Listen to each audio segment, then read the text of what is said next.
Sir, ito yung quick guidance ng Suzuki Palette. Remote key siya. So, open, lock. So, open. So, sliding. Ito yung sa likuran. Yun. Then, automatic vacuum. Open door. Make it sure sir na yung key wag mong iwan sa loob. Dalhin mo lang, baka mag-automatic lock. So, yung handbrake niya is nandito. So, ganito. Ito, release ng handbrake. Push mo uli. Yun ang naka-handbrake engage. So, release mo. Apakan mo lang. So, sa start, kailangan mo lang tapakan yung accelerator, yung brake. Ito yung brake. So, brake mo lang, then push start. Yung push start dito po, sir. So, push start siya. Then, yung on ng ilaw andito, sir.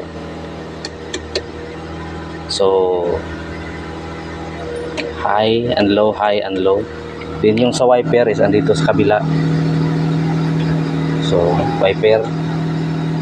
So, and then pag mag-aircon ka sir, dito, push mo lang ito, yung arrow. Push mo isa, lalabas yung AC.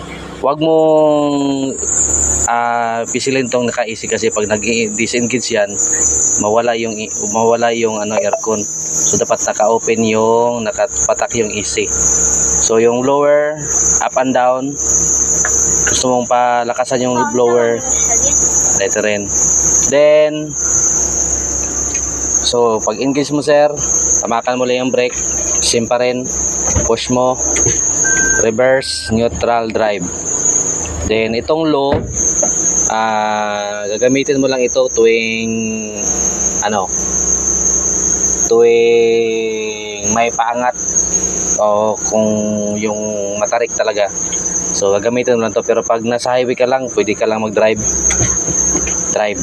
So lalabas yan. Then ito sir, wag mong pisilin ito kasi pag napisil mo ito, na-push mo ito, ang lalabas is letter S.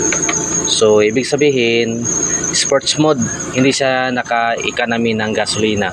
So para ma-disengage mo yan, kasi minsan pag kakambyo kasi minsan napipisil ito. So para mawala yung letter S, pisilin mo lang ulit. So pag pisil mo guys mawala yung letter S. So make it sure nga walang letter S para hindi siya sports mode. Then yung ORCR dito lang sir. Then Bluetooth. So pag mag-Bluetooth ka, meron tong Bluetooth sir. So search mo lang para may meron kayong meron kayong music.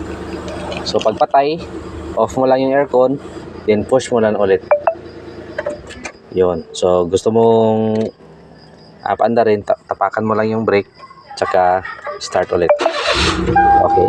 So start aircon. Make it sure sir na yung yung key wag mong iwan sa loob. Yun lang po sir. Then gas unleaded din.